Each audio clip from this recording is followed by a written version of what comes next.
What's interesting about that question is I don't know.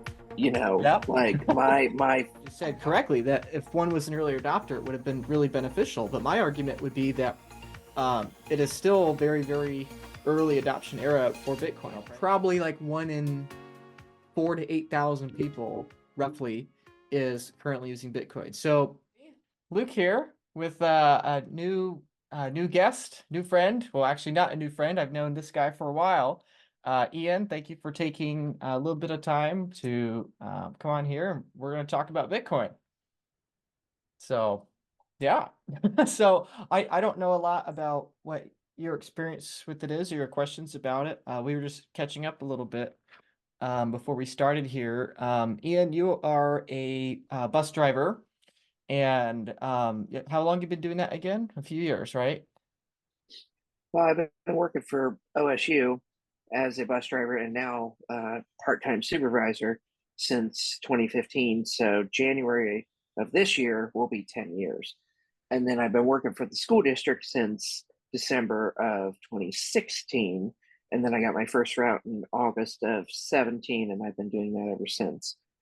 Um, Awesome. and I've been on the same route since late October of 18. So I've had the same kids since then. All the Oh, parents love really? me. Yeah. It's great.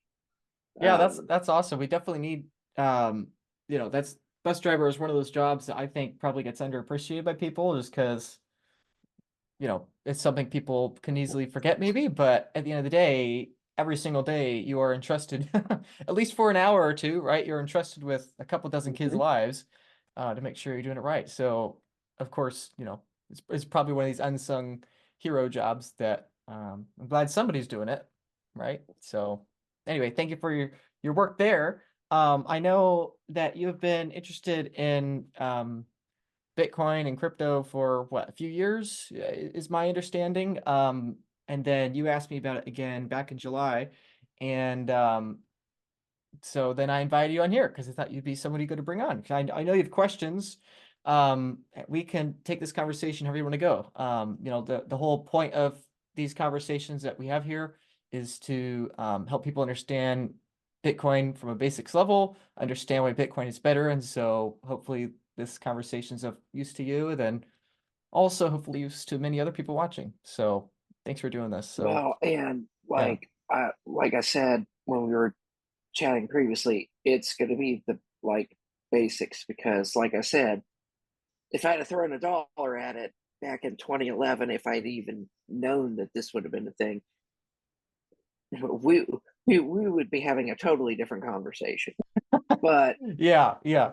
like like I said, I don't understand the whole thing. I don't understand how it works, what it really is.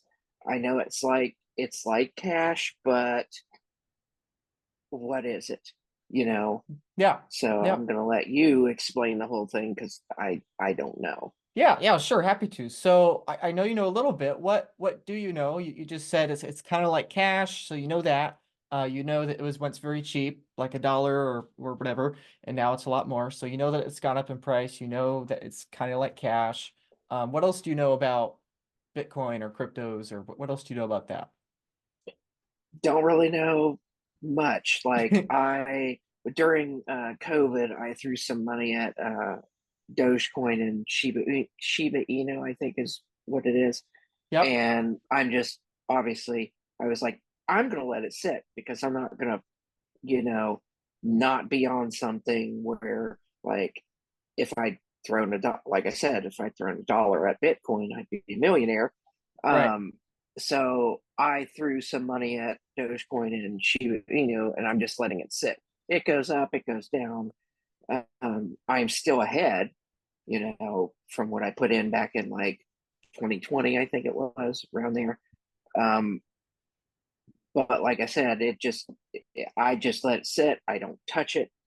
I just let it go up and down. And if all of a sudden I'm a millionaire, great. If all of a sudden I lose some money, I don't care because it was money I didn't care to lose, if that makes sense. Yeah. So with Bitcoin, though, like I said, I missed. I missed out, and now it's like 50, $60,000 for one, and I'm like, well, I can't afford that at all. Mhm. you know, Yeah, um, yeah, but most people don't have $60,000 laying around. It's a lot of money for most people, right? You know, even Americans, but mhm. especially for people outside of America, it's basically impossible for most of the world to have that kind of money laying around. Yeah.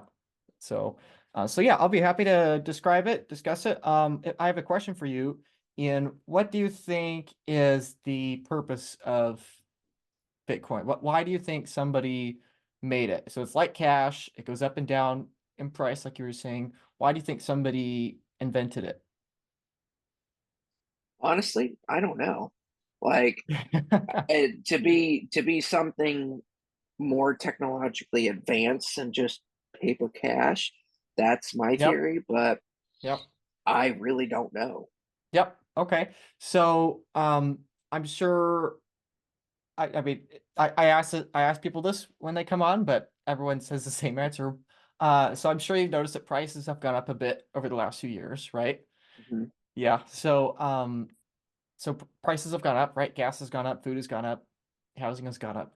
Um, so yes, I would say Bitcoin's intention, Bitcoin's purpose was to be a better innovation than paper cash, let's say, because the underlying problem with the paper cash is that the prices of everything are going up, right? So Mhm. if we maybe just want to back up a little bit, why do you have a thought or an opinion of why you think that prices just in normal everyday life, right? Not in Bitcoin world, but in, you know, everyday world, right? You go to the gas station, you go to the grocery, right? Do you have an idea why you think those prices keep going up? I mean, they've gone up over the last 5 years and they went up years before that, granted a little faster more recently, but why do you think that's happening?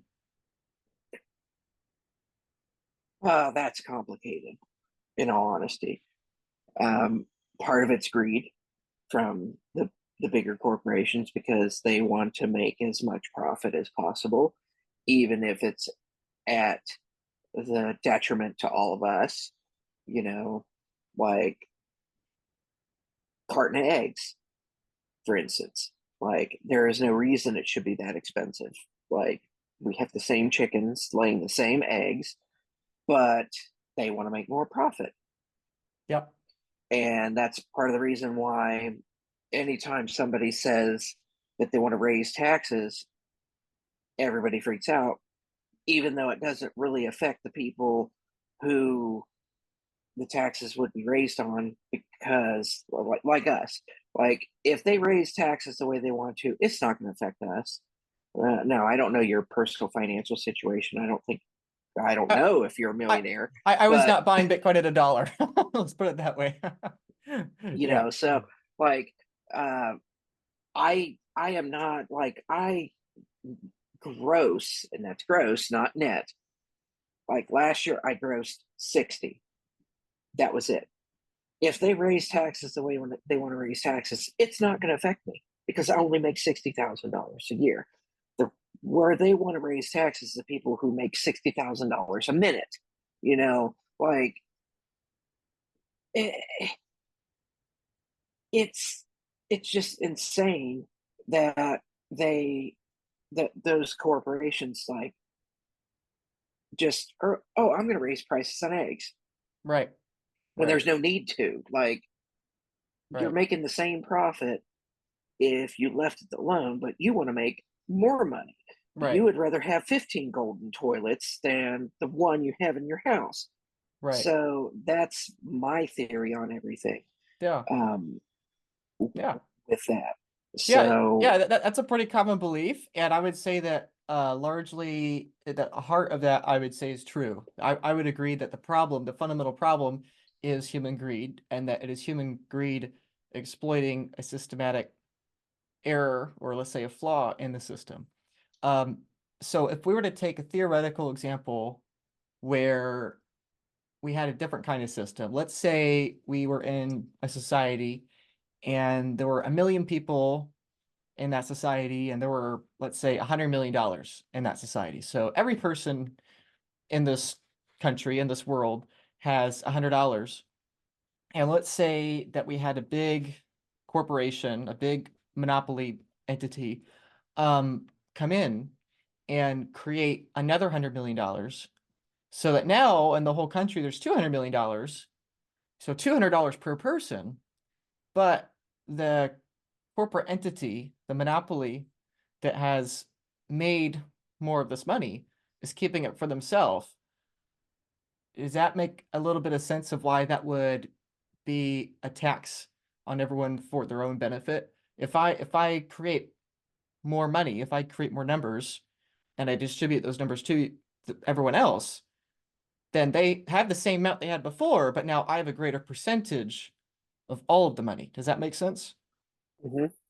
Yeah, so that is what I would say, in my opinion, is the fundamental problem here, is that we have this marriage of um of the private sector, of these large corporations, billionaires, wealthy people, whatever, that are in the government or involved with the government, however you would like to put it, but whatever the case, they are leveraging the government's ability to create more money and to print more money, distribute more money. And what that does is that it creates this perverse incentive where there is more and more debt, where everybody has debt, and it is in everybody's interest to create more of that money so that prices keep going up. And then to slow the rate of that being impacted, then the government tries to raise taxes and everything else, and that's where it gets more complicated. But just simply put, in my view, that is the fundamental problem, is that right now it is technologically possible for well-connected people, let's say, or let's say politically connected people, to create more of this government issued money. And that means that inherently more of it funnels to the top. The the the poor get richer, but the rich get a lot richer faster.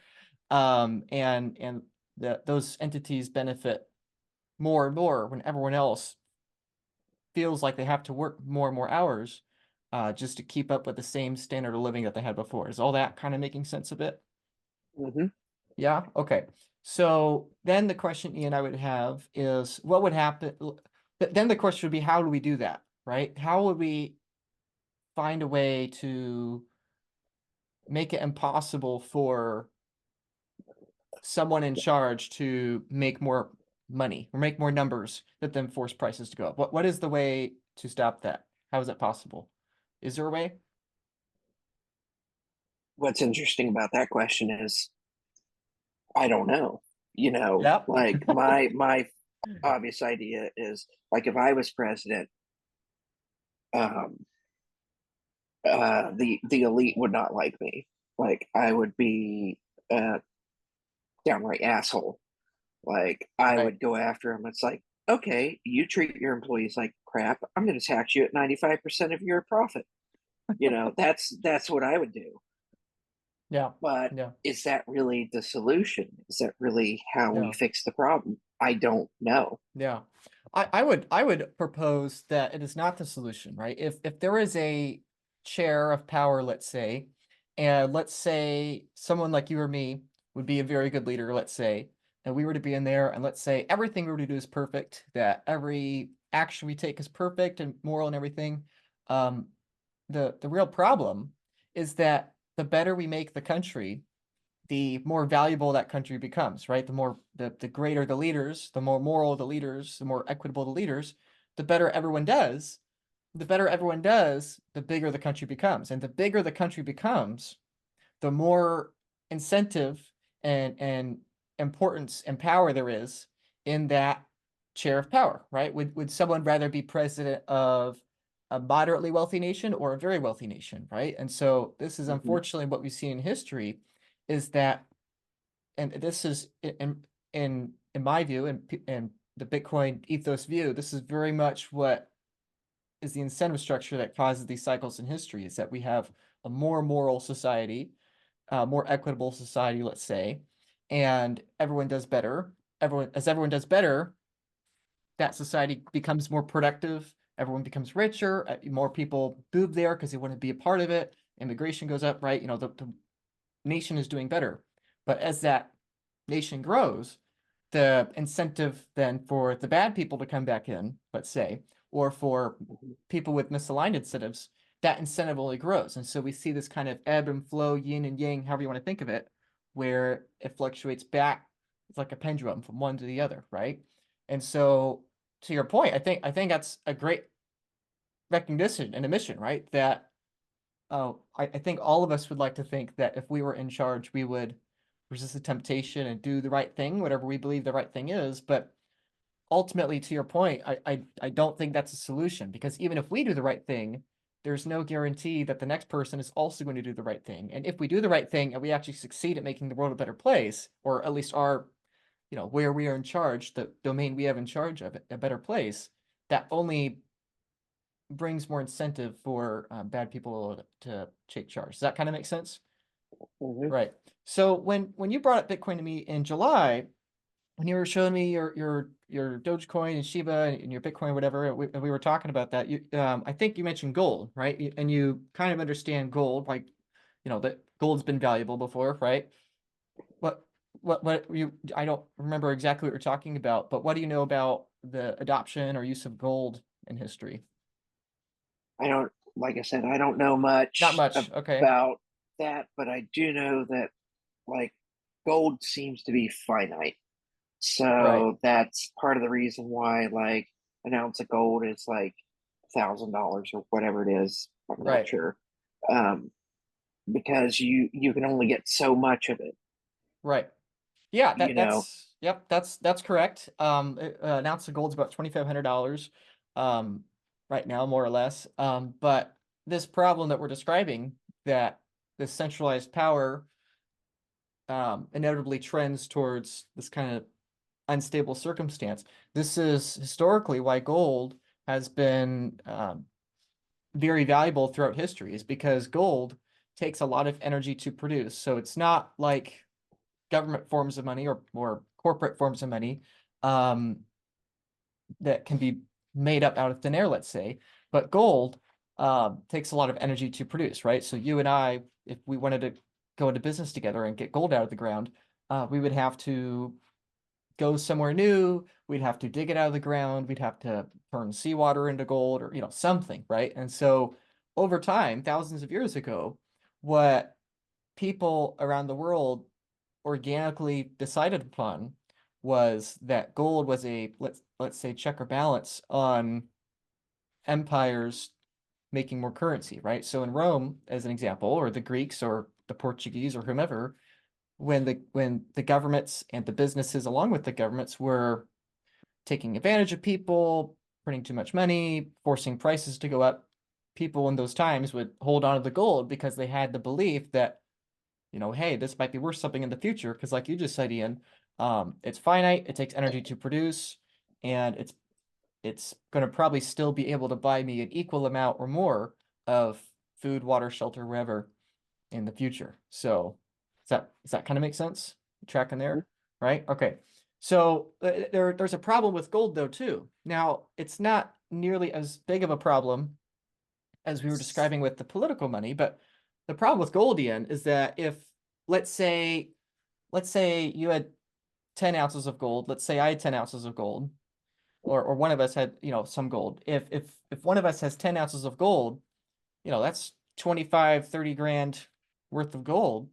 All of a sudden, if we're going to keep that in our house, there's a risk somebody could break in and take it, right? And again, the more gold you have, the bigger the incentive for somebody to take it, right? So it is actually the same problem. This is what in Bitcoin world, or just in general, we call the honeypot problem. It's like you have a beehive, and the more honey the bees produce, the bigger incentive there is for a bear to get it, right? It's so with the governments and the political money, the more ethical the society, the bigger the incentive for somebody to make it unethical. And likewise with gold, the more productive you are, Ian, the more you save in gold, and the more gold you stash under your mattress, that's a honeypot. That's a bigger incentive for somebody to break in your house and take it from you by force, or when you're gone, or from a visitor, or whatever, right? And so what we do to counteract that problem is that in the past we would go to a bank or to a safe or whatever, and we would give the gold to them. So let's say I'm the banker you've got a bunch of gold in your house, you don't want to have it in your house. You give it to me, I give you a piece of paper that says you own the gold, right? This piece of paper that says Ian owns 10 ounces of gold or whatever, right? But again, the problem there is that now you're trusting me to do that. And as we have seen before in history, banks, corporations, rich people, whatever, whoever, however you want to define it, now it's in my incentive to lie to you a bit, right? Not that I would, but if you gave that person in charge of everyone's gold enough gold and a big enough incentive where they thought, I could just lie a little bit and say 1% extra of our balance sheet's actually gold when it's not, or whatever. And so basically the big problem where there, again, you have a honeypot. And so no matter which way in history we've looked at it, there's not really been a technological way to get around this problem. If we trust the government to control the money, well, eventually they will print more money. Well, I could hold on to the gold in my own house, but eventually someone's going to break in. Or I could give it to somebody managing the gold for me, and I can pay them every year to protect my gold, but then they might take it from me. And so everything has its own trade-offs. But that is the problem that Bitcoin was attempting to solve, and in my opinion, did solve. People were trying to invent Bitcoin all the way back in the 1980s and 90s. There were multiple attempts to invent Bitcoin before it was invented.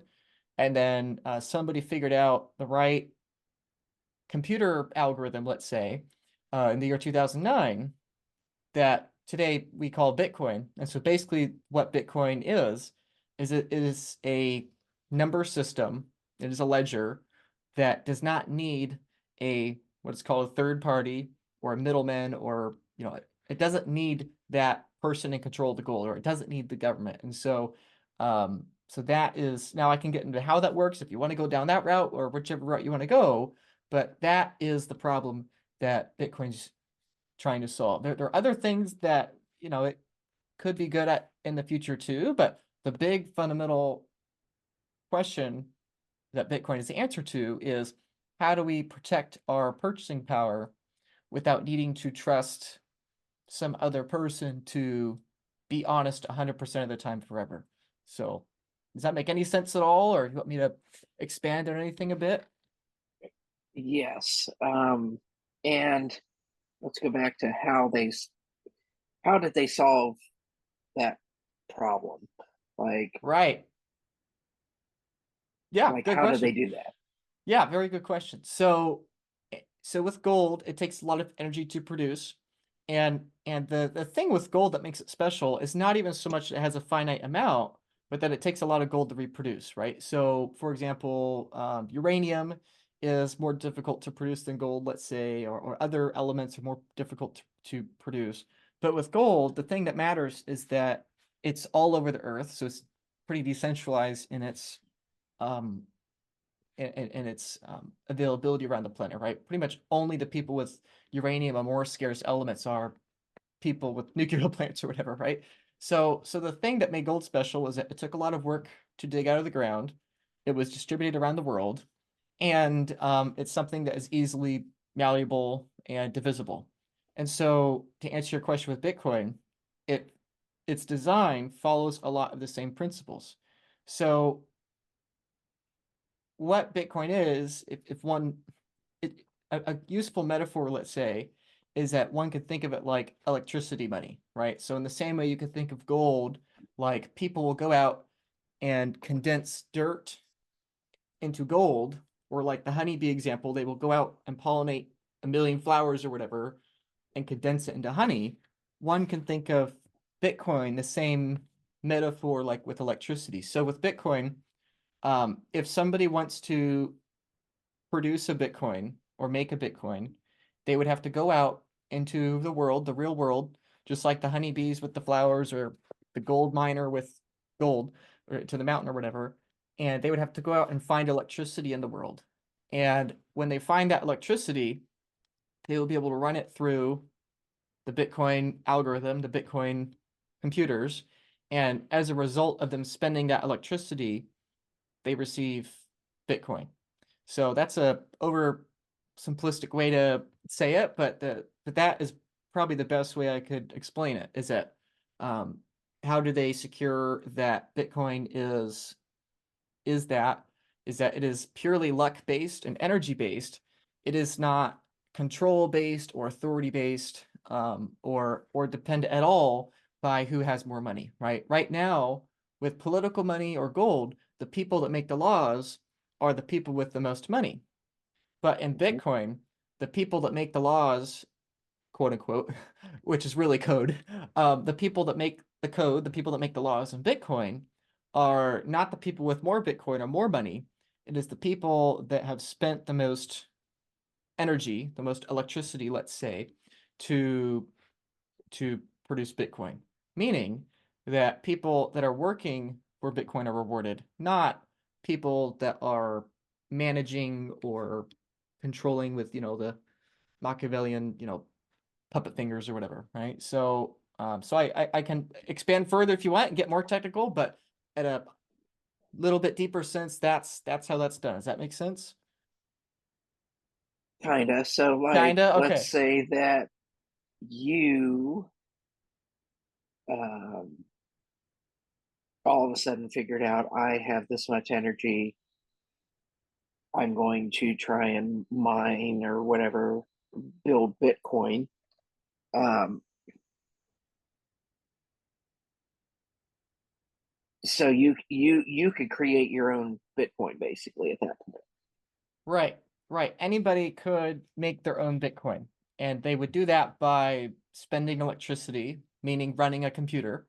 Um, Now, the most common way people acquire Bitcoin is by spending something else for the Bitcoin, right? Most people don't want to mine Bitcoin because it can be a bit daunting for people, or most people just don't want to do that. And so, what most people do is they spend cash or whatever other things they own in exchange for that Bitcoin that somebody else produced, right? So, if I were to spend electricity, produce Bitcoin, but I need to cover my costs to cover the electricity I spent, well, then you might buy the Bitcoin from me, and then that way it can cover my cost, right? And so the beauty with that is that, unlike, let's say, the current system where one can create money out of thin air, one can create more stock out of thin air, one can create more dollars out of thin air, I can just keep holding on to that. But if there's an inherent cost associated with the production of that, then I have to spend it, right? So like with gold, I can't make a gold bar out of thin air unless I'm Mhm. magic. It's meaning I have to spend it. I have to give it to somebody else. Versus if I'm the evil malicious banker that I'm taking your gold and giving you paper certificates for the gold, I can just make more of those, right? And so that is the part of it that guarantees that, is that no matter what, no matter if you're a billionaire or if you've got $10, it's going to cost you something to produce new Bitcoin, and therefore it's also going to cost you something to buy some. So that's hopefully that answers the question a little bit more. Yeah, that makes more sense. Yeah. Yeah, okay. All right. Do you have any other questions now? I can show you a visual of what I'm talking about, unless you have another specific question. Um, Well, I want to see the visual. So, okay, all right, I'll show you something. Okay, so give me one moment. I'm pulling up here real time. So you've probably heard of the term blockchain, almost surely. Pretty much everyone has, right? uh, More or less, maybe not. maybe like Okay, once. all right. Well, anyway, we won't get into that then. You don't need to know about that right now. But this is a website uh visually presenting what I just explained. Now, it's a little overwhelming for people. You don't have to know anything about it. It's okay. But what this row of green and purple squares are, you see that Hmm. that I'm scrolling by? These are all different transactions that have happened with Bitcoin. And in regards to the energy aspect of what I was just describing, here, let me find this here.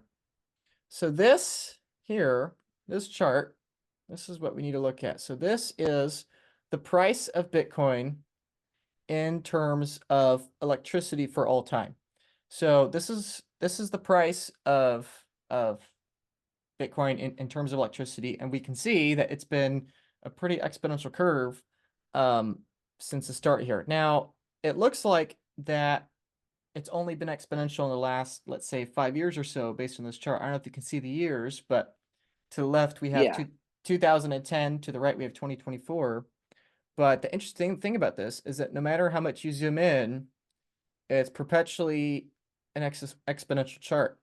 And so this is telling us is this is saying that more and more people over time are more willing to spend electricity to acquire Bitcoin as a result, right? In the same way with gold, if we were to look back at history, it's people are more willing forever to spend energy to dig it out of the ground. We're seeing the same thing with Bitcoin, that it's just basically random numbers, but people are more willing to spend that for as a result. And so why all this matters, or why I would argue all this matters, is that it means that in Bitcoin, prices are going down, whereas in other forms of money, they go up. So the more common way people look at Bitcoin's price is not in terms of electricity, what we just looked at, but dollars, right? Like we were joking at the beginning of the conversation about how if we all bought Bitcoin at $1, we'd all be thrilled, right? And so this is the price of Bitcoin um, over time.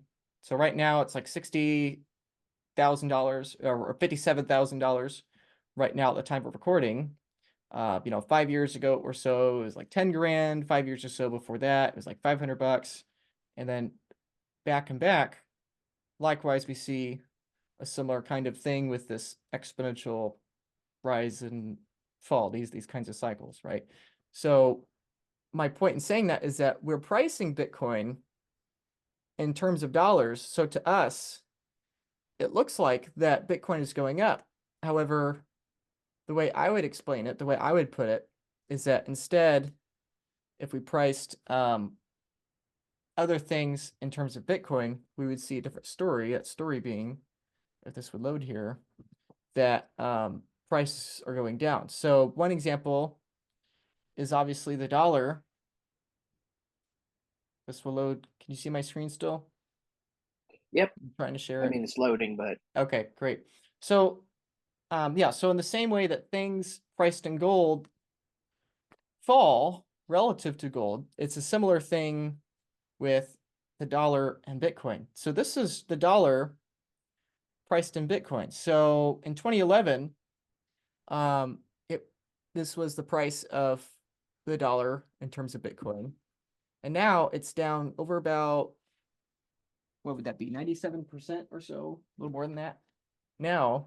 And so my point in saying all this, and to make it super simple, is that over time, people will prefer the thing that is more difficult to reproduce, right? So you and I will prefer um, gold over pieces of paper that represent gold. We will prefer, um, people will naturally save in the thing that is the most difficult to reproduce. And so the reason why we have seen Bitcoin go up against the US dollar has been that it is much easier for people in charge of the dollar to make more dollars than it is for people to make more Bitcoins. So I just threw a lot at you, but hopefully those different ideas kind of make sense, that because it takes more and more electricity to make Bitcoin, that it's becoming harder and harder to make Bitcoin. And so therefore we see the price of Bitcoin go up in terms of dollars. Does that make, I'm really trying to explain why we've seen Bitcoin go from $1 to $60,000, because I think that's important to understand why that's happened. Does that kind of make sense as to why that's happened, or any yeah, questions to it clarify what I've it said? yeah, it does kind of make sense a little bit. Okay, what can Um, I expand on that would help? What are you thinking? so, like, let's say that I had some big computer in my house, so I could use that and use electricity just to make Bitcoin, and then I could kind of sell that to people and make money off of that. Is that correct? Right, that's correct. Now, there's something to clarify here that's probably pretty important to clarify that I've not done so yet, but is that one does not have to buy one whole Bitcoin. So, in the same way with the US dollar, um, pennies are also dollars, right? It's all the same accounting system, technically. Pennies are dollars, nickels are dollars. It's the same thing with Bitcoin, that you do not have to have $60,000 to buy one Bitcoin. You can buy $10 worth of Bitcoin. You could buy $1 billion worth of Bitcoin. You could buy 6 cents worth of Bitcoin. I think I told you this already, but as a thank you for joining today, we're going to be giving you $50 of Bitcoin at the end of this. So my point Hmm. is that um, one can buy a very small amount of Bitcoin. So, unfortunately, this is something a lot of people don't know because they just see the big number and they don't know that they can buy a smaller amount, and this is because at one point it was just a couple bucks and now it's worth a lot more. And so the reason I say that is to your question about the computer is that this is one of the fascinating things to me about Bitcoin is that actually the people in the world that are using Bitcoin the most are not people in America, but actually people that are in various forms of poverty. So this would be especially true in Southeast Asia. This would be especially true in Africa. This would be especially true in Latin America. And the reason why they are using Bitcoin more than us people in America is because their currencies are even less stable, right? In America, we're very Hmm. fortunate that that prices only go up a couple percent a year, but in some places around the world, prices might double every 2 years or whatever, right? In some places, every 2 months, they might double. And so, where there is greater instability with their political form of money, that's where the greatest incentive is for people to use a more stable form of money, that being Bitcoin. And so, again, to your question with the computer, some of the exciting projects in Bitcoin outside the US are various small villages, towns, neighborhoods, whatever, in these poor places around the world that are able to use renewable energy to bring their town electricity, right? Because no company or billionaire or whatever it wants to give them electricity because it's too expensive. They would be at a net loss to do that, so they can't afford it. The people can't afford it, the company can't afford to give it to them. But what they've been able to do with Bitcoin is they've been able to create new electricity projects that they can then use the majority of the electricity that's producing to then be that big computer in the room, proverbially, and create more Bitcoin. And then they can use the remainder of the electricity to live on. So that's kind of a side point, but I think it's related to your question that yes, the bigger the computer, let's say, the the more electricity one spending, and the more electricity one spending, the more they're able to profit and create more Bitcoin. Does that make any sense? Hmm. Yeah. Okay. Okay. Great. Um, I think we are going to take a little break here. The Zoom is about to end. I'm going to go to the bathroom. And then maybe like another 20, 30 minutes, if that's okay with you. Is that all right? Okay. Ian? Yeah, is that fine? Okay. Do you have any other questions right now, or maybe you want to think of a couple more um questions when we're taking a None break? right now. None. Okay. All right. Well, I'm going to close this Zoom. I'm going to go to the bathroom and then I'll send you a new link in a few minutes. Is that good? All right, sounds good. Great. My name is Luke, and I'm a board member as well as the director of content at the 501c3 nonprofit organization, Bitcoin is Better. The mission of Bitcoin is Better is to help the working class as well as people new to Bitcoin better understand Bitcoin. What is Bitcoin? How does it work? And why is it important to me and my family? If you find this conversation interesting and you want to learn more about Bitcoin, please go to the website Bitcoin is Better, where you can get hours of free educational resources about Bitcoin as well as numerous articles about Bitcoin. Additionally, if you want to go even further and you're somebody that's new to Bitcoin or pretty curious about getting into Bitcoin, please fill out the application, the link of which is in the description below, where you can apply to join the show as a guest. Have a one-on-one discussion with somebody that can hopefully answer your questions about Bitcoin appropriately. And at the end of the conversation, you will get free Bitcoin as a thank you for your time, your interest and engagement, and hopefully to propel you on your next steps in your Bitcoin journey.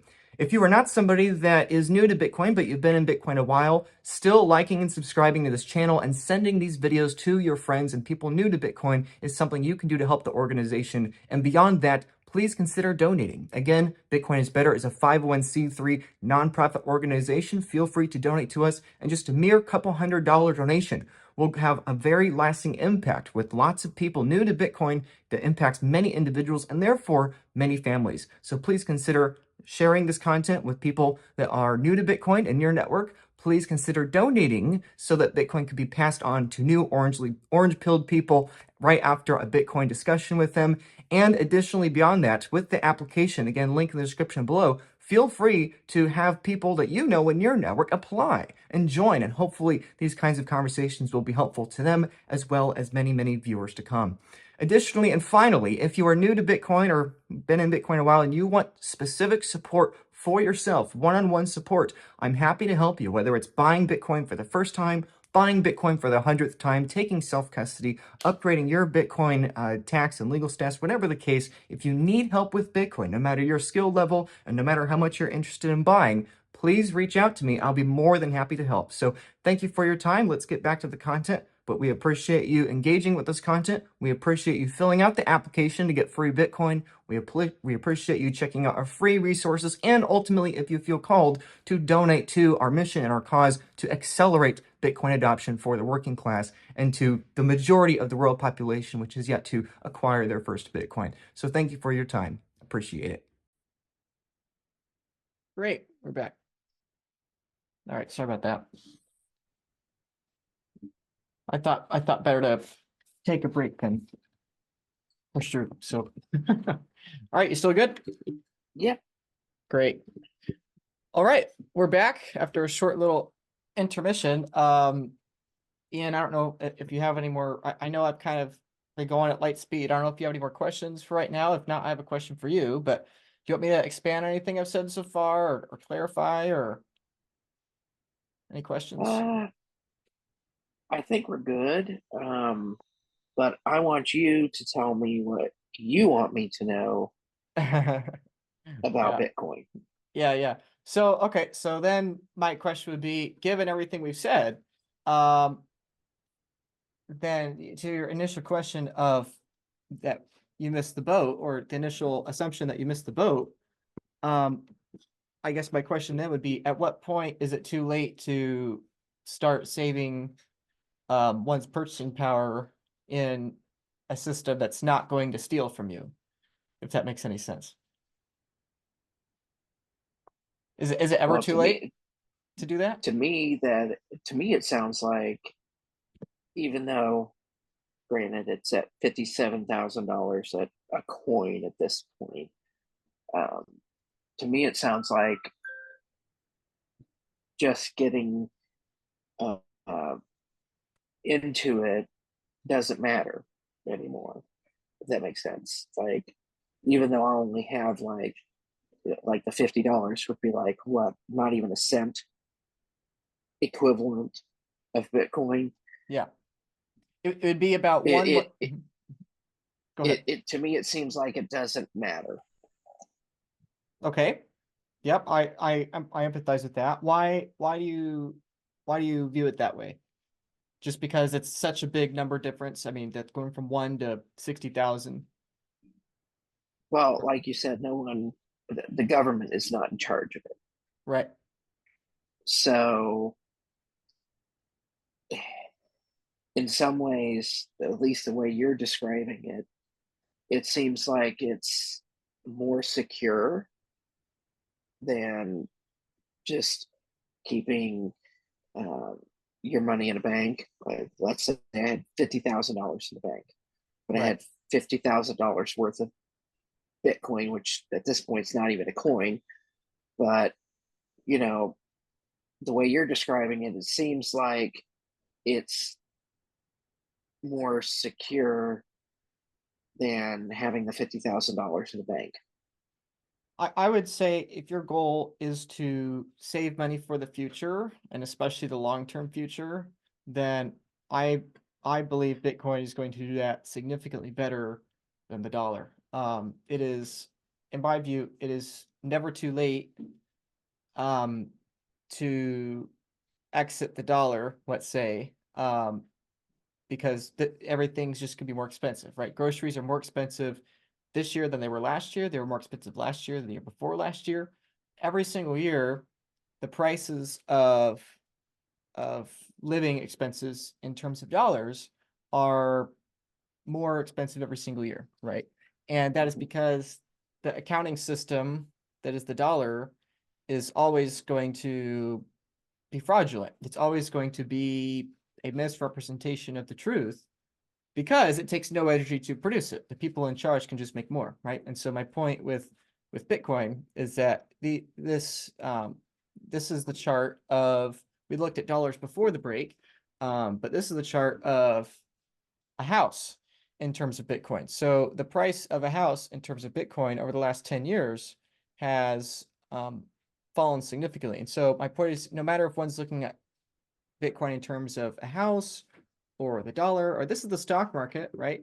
Wall Street and the government force stock prices up continually over time because it's in their incentive to do so. But even the stock market, when priced in the money that is Bitcoin, even the stock market falls. And so my point is that I would say it is perpetually never too late to begin not saving in dollars, because everything in terms of dollars is just gonna be more expensive, right? When your grandparents and my grandparents are buying houses, a house price was $20,000. Now they're like $200,000 to $400,000. Oh, Probably, even more than that. or more than that, right? Or more than that. I'm being conservative. But in 20 years, I mean, like realistically, if one does the math, in 20, 30 years, a house price is going to be millions of dollars. A grocery bill will be $500 instead of $100 or $200 or whatever.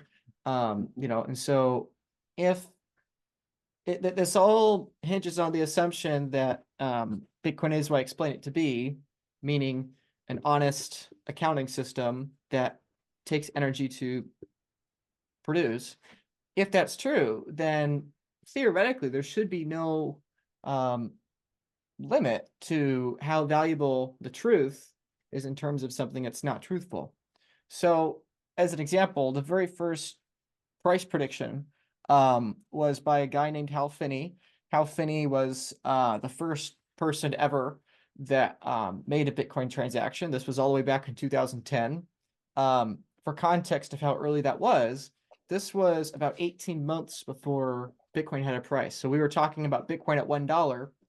This would have been 18 months before it was 6 cents. So about 3 years or so before it was $1, I believe. And what he predicted is that Bitcoin would eventually be $10 million or more, just because it is going to reprice other forms of money. Now, adjusted for inflation, because that was 2009, 2010, adjusted for inflation, that's like 25, 30 million or so. And so my point in saying that is that if we look at Bitcoin looking backwards towards the past, we look at only what has happened, right? So likewise with the dollar, if we look at the past, we would say, look at how much prices have gone up. But if we were to look in the future with the dollar, we would say, look at how low prices are, right? If we look at let's say $300,000 house today, and we look back, we say, look at how expensive houses are today. If we try to imagine and think to the future when houses are 500,000, a million or 2 million or whatever, we would look back at today and say, look at how cheap houses were back then, right? Because we have to always make more money, right? Because that's the problem we're trying to solve. And so my point with Bitcoin, it's the same kind of mentality, except it's the inverse, right? We would look at Bitcoin right now and say, look at how expensive it is today relative to the past. But as long as it remains honest, which it has for 16 years with nobody in charge, as long as it remains honest, then in the future, people would look back and say, look at how affordable it is. Look at how cheap it is relative to the future. So, if I may, I'll explain a little bit the way I like to view it. I don't really like to view Bitcoin in terms of the dollar, because I believe that the dollar's manipulated as we've, or as I've been discussing. I instead like pricing different things I like pricing Bitcoin in terms of different things other than the dollar, like houses or electricity or, things I actually want. And so if we were to price Bitcoin on average per person, I'm curious if you would have any guess of how many Bitcoin you think there are per human being. So let's say I were to be right, and more people in the future were going to use honest money, or which I believe is Bitcoin, instead of a different kind of money, government or corporate money. How many Bitcoins do you think there are per person on average? I You have any idea? And like like if you're it, talking about people as in the entire world the world, yeah, population, I wouldn't even say one per person. correct, right, yeah, spot on. The answer is what would that be? 10 and a half thousandths of a Bitcoin. So that would be 0.0026. So I mean, you could just round it to 3, right? 3/1000ths of a Bitcoin. Now, the reason why in the early days people decided on Bitcoins is because back when they were a couple dollars, it was much easier to say, I'm going to use 1 Bitcoin, which is $5 or whatever, instead of 1 million Bitcoin cents or whatever, which we call Satoshis or sats in Bitcoin lingo. And so now it's kind of the inverse. It's kind of this weird period where 1 Bitcoin is worth so much that most people are still thinking of the whole coin, like thinking of a whole dollar instead of the nickels and the dimes or cents or whatever. So that is on an absolute basis how many Bitcoins there are per person. So if Bitcoin were to be widely used, most people are never going to use a whole Bitcoin. Most people are probably never even going to use 1/10 of a whole Bitcoin. Probably most people are going to be using less than 1% of a Bitcoin, more or less. So today with this conversation, as a thank you, like I said, we're going to give you $50 worth of Bitcoin at the end of it, which is about a third of that. So that means that basically there's about $150 or $100 or so worth of Bitcoin on average for everyone around the world, more or less. So if one looks at Bitcoin just from where it's been, it looks very expensive. But if one has the assumption that more people are going to want to transact in it because it's going to preserve their purchasing power in the future, then on a actual individual use basis, that idea of being too late just wouldn't be as applicable, right? It's all about one's perspective, what they think the future is going to do. That's just the way I would look at it. Does that make any sense? Or what Mhm. questions would you have in response to that? That does make sense. Yeah. Okay, good. So I have another question here. Let's see. So now, okay, with everything I've said, what do you think all the other cryptos do?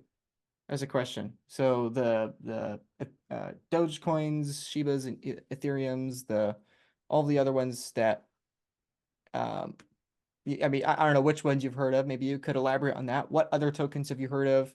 I know you said you Well, like I owned the said, Shiba. I have like, oh, I don't even know. Let me pull up. Probably like 100 billion Shiba or something. Something like that, right? Let's see. Let me open up my app. I have, let's see here. I have 4,073 Doge. Okay. And So the Shiba, I have 488,759. okay. All right. So so those are other cryptocurrencies, other tokens. Um, And I've heard that mhm, they won't go up like Bitcoin did because apparently they're not finite. Where correct. Bitcoin, there's only so many Bitcoin available. With like Dogecoin and Shiba, they could just kind of like the dollar, I guess. You could just keep printing more. Yeah, But like with I guess with what you've explained with Doge or with with Bitcoin, you can't just print more, if that correct. makes sense. Correct. So, as you have probably noticed, if many people have noticed, there's been a lot of interest in recent years in um, crypto. And again, the primary problem is that most of these tokens are produced out of thin air. So, have you heard of FTX? You probably have heard of FTX. If not, I'm happy to catch you up to speed. No. No? Okay. Well, to give an example, there was a major crisis or perceived crisis in Bitcoin world a few years ago, or really what I would say crypto world, because a couple years ago, there was a person that made a Bitcoin exchange that was a fraudulent Bitcoin exchange. So you can think of this guy kind of like the gold metaphor with the banker I was giving before, where basically he made an exchange and like the gold banker, he said, okay, everybody, give me your Bitcoins. I'll give you paper Bitcoin back and I'll do fancy whatever with it and, make you more tokens, right? And so my point in saying that, and like you were just correctly describing, was that the underlying problem here is that this was his token that he made. And this is it priced in Bitcoin. That's important. That's important for me to say, is that this was his token priced in Bitcoin. And so for years, he was able to make these digital tokens that were created by his computer. They were not created by any expenditure of electricity, so he was able to print them. And so basically, the way you can think of him is like the kind of billionaire or very kind of politician that we're trying to solve in the first place, right? So all the way back to the beginning of the conversation, you were describing how, the people in charge have this corrupt or perverse incentive, and that ultimately hurts the little guy. And so that's very much the same kind of story here. So, here, I'll show you here if I can pull it up again. Sorry, I'm going back and forth. But so a lot of those things like you're describing, Shiba Inu and Dogecoin we're talking about here specifically, they might go up in terms of dollars because actually, believe it or not, it is more difficult to make Shiba or Dogecoin when compared to dollars. On a relative basis, it's more difficult to create them than the dollars. However, it is far easier to recreate them than it is to make Bitcoin. So let's say Dogecoin is twice as difficult as the dollar to create.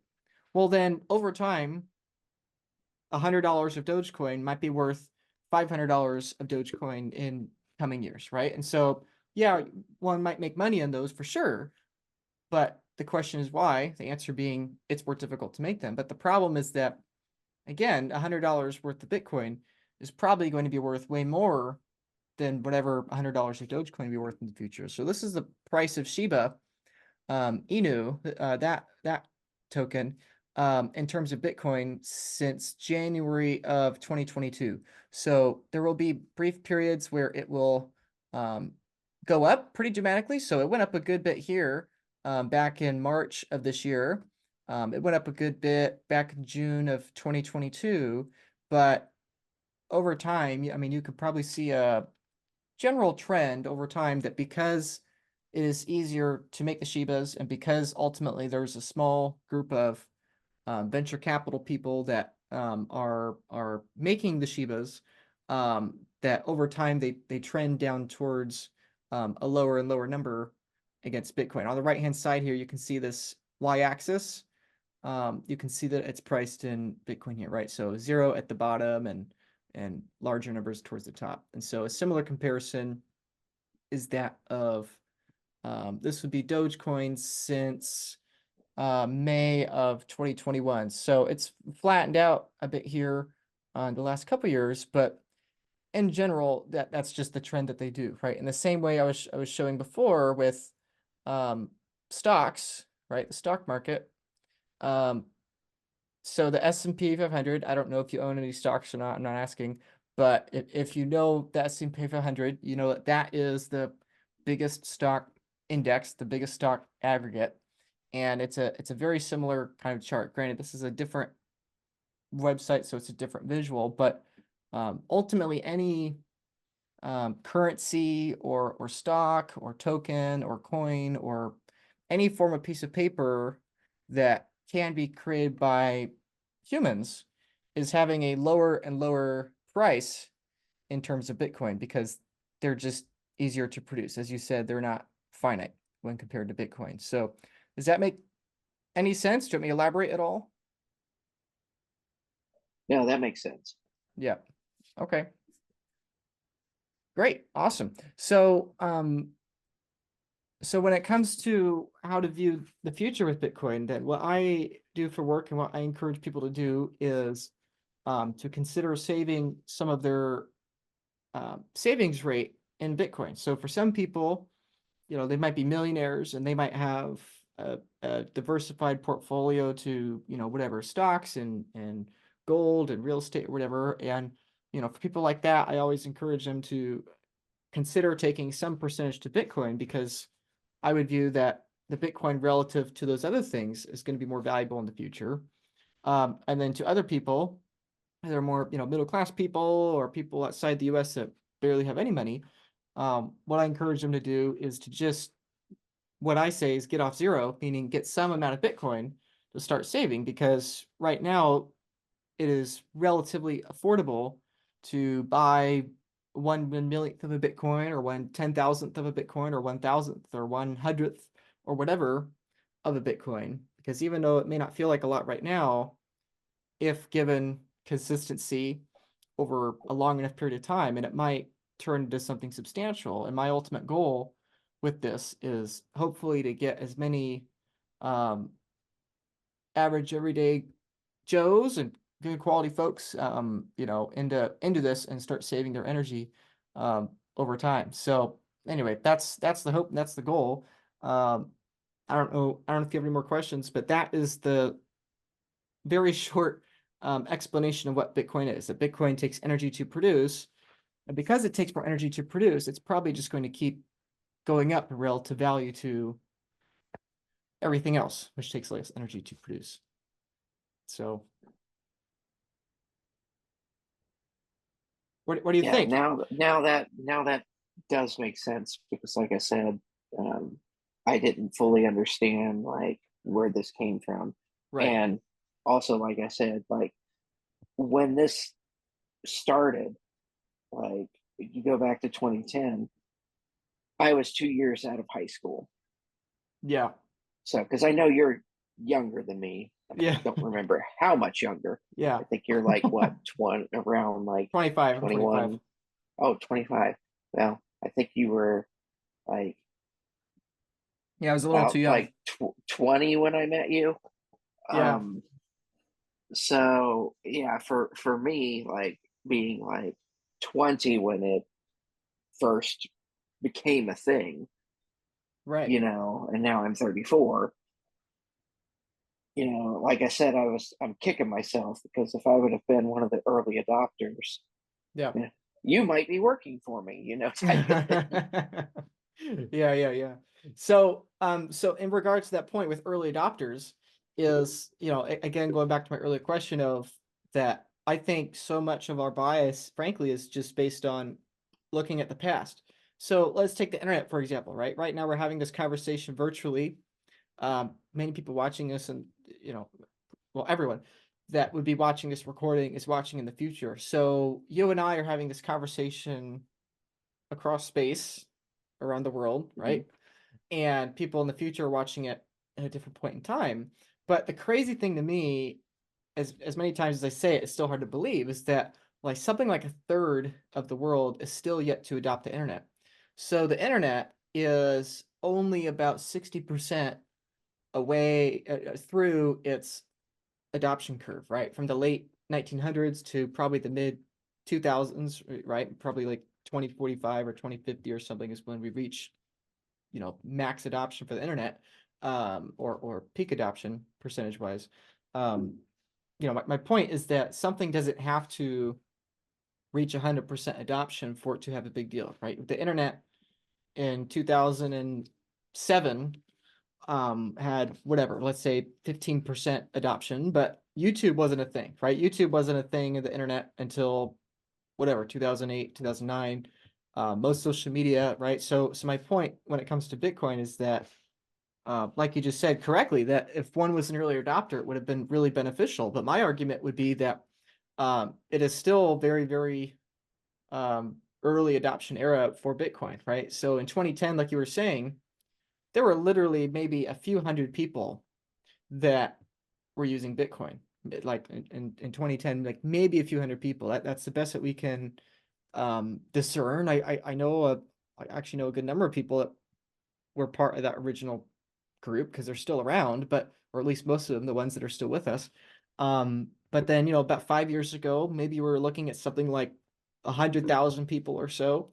Right now, this conversation, there are about 1 million people that are using Bitcoin, which I think most people, if they really think about it, kind of come to agree on, right? I mean, pretty much nobody uses Bitcoin, right? I mean, I use it. I talk about it. I'm the most vocal person in pretty much everyone I know's group, right? So pretty much everyone I know, I'm the Bitcoin guy. Yeah, So like yeah, you're the only one out of my yeah, big group of people I know. You're really the only one that's been talking about it. right, right. So yeah, that's my larger point, that it might, again, looking backwards, it might feel like that early adoption is over because price went up so much.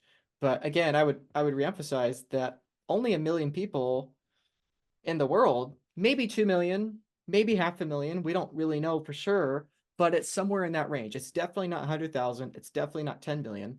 There are surveys that are done that say, you know, more than 10 million people use Bitcoin, but that's just frankly factually not true. Typically, the people that make those surveys are crypto VCs and business people that want to make it, want to build more hype. But just the actual reality of the situation is that it's way less than 5 million. It's way less than 3 million. It's probably 1 to 2 million people that use it. And so my point there is that there's 8 billion people in the world. 1 million people use this new technology today. So going from 1 million to 8 billion is about an 8,000x in adoption. So meaning on average around the Earth, around the planet, probably like 1 in 4 to 8,000 people roughly is currently using Bitcoin. So for someone to be able to buy a significant amount, it is too late for most people to buy 10,000 Bitcoin or 100 Bitcoin, or and frankly, even 1 Bitcoin for many people. But probably 10 years, 20 years, 50 years from now, most people are no longer going to be thinking about Bitcoin in Bitcoin terms. They're going to be thinking about it in fractions of a Bitcoin, right? And in that era, probably most people will be very, very happy to have 1% of a Bitcoin or 10% of a Bitcoin, or some fraction of it, right? So so again, I empathize it. I empathize with your point. I wish I was buying at $1, but it's still very, very attainable for somebody to be the first 1 in 1,000 people adopting. And I think given the right time horizon, that would be a very, I think that would be a decision that many people would be very appreciative of having made in the past. So I mean, anyway, I guess to emphasize that of how rare and niche this still is that I have to, go out there and pay people $50 worth of Bitcoin to bring them on the show here. Yeah. Yeah, which many people have said no to, actually. So thank you for joining. But anyway, so just to give a different perspective, I don't know if that would have any resonance with you or if that makes any sense, but I think to just maybe try to reframe it is that, if Bitcoin could go from 6 cents to $60,000 with 1 in 8,000 people around the world using it, what might happen when 1 out of 500 people are using it, or 1 in 100 people are using it? Comparing Bitcoin adoption to the internet adoption, Bitcoin, and you, I mean, you remember, I mean, like we said a few moments ago, you're 9 or 10 years older than me. You remember the early days of the internet probably much better than me.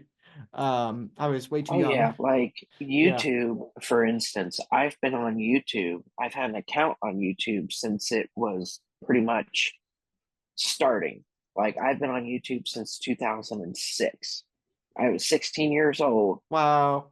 when Yeah. I started on YouTube, and the reason was I was looking for a way to like host videos Right. back then. Like we were the groups I was involved with, we were taking videos on, like I had a digital camera that recorded on these like little about this big around DVDs, Yeah. you know, and we were trying to figure out, we were sharing them like by email Yeah. and like file sharing sites, and it's like we were looking for a place where it could just host videos, and then YouTube became a thing. And like I said, I've been on it since it was like brand new, and that was 2006. Yeah. And look at where YouTube is now. Like I Right. don't know anybody that doesn't know what YouTube is, Right. Right. unless they are like a senior citizen. And Right. even then, once I show them YouTube, they're like, this is amazing. I'm like, yeah, because you can look Yeah. up anything. Yeah. Like I watch Dulcimer videos. I watch people's reaction to watching some of my favorite movies and series and all of Yep. that. Yep. It's just it went from just hosting videos to Right. this amazing platform. And talking to you about Bitcoin, it seems like Bitcoin is going to kind of do the same trend, Right. where you and I are talking about it, and most people I know don't know anything about it. Right. It might get to the point to where only the elderly don't know about it, Right. type of thing. Right. Right. Which is why I appreciate these kinds of things, because hopefully more people learn about it. Right. So yeah, it's a great parallel to the internet. The way I would put it is that, the internet in the 1980s, there were multiple internets, right? You had what we call a TCP/IP internet, right? This internet we're using and that everyone uses. And there were other kinds of internet that were the centralized internets that companies and people controlled. Those obviously didn't survive. And I would argue it's very similar with Bitcoin, that one is so early to Bitcoin, that Bitcoin is still so young, that we have these Bitcoin competitors that are still existing, right? So if we were to give a year for the internet, Bitcoin is probably in its like 1994 to 1996 epoch, right? So Mm-hmm. so many of the companies and applications that are going to use Bitcoin are probably still years away from being invented, right? So like the internet in the mid 90s, you still had Facebook, you still had YouTube, you still had MySpace, right? It's like that's how ridiculously Mm-hmm. niche and frankly nerdy the internet was at that time, right? And so that would be I say that to hopefully give some realistic expectations that, I think probably with Bitcoin, it's going to take decades for it to be commonplace and mass adopted. I do think that will happen, but I do think it's going to take a long time. Bitcoin adoption is happening faster than the internet. It's about 80% faster than the internet on an annual basis, but that's still, at least a decade or so away. But again, even though it's a long time away for everyone to use it, that doesn't mean that even in the short term, it could still be perceived as more valuable, right? The internet went from 1 in a million people using it to 1 in 500,000 people using it to 1 in 50,000 people using it to 1 in 1,000 to 1 in 50. Now 2 out of 3 people use it, right? And so with Bitcoin, right now back in 2010, 1 in a million people were using it. Then 1 in 500 million people are using it. Now about 1 in 8,000 people are using it.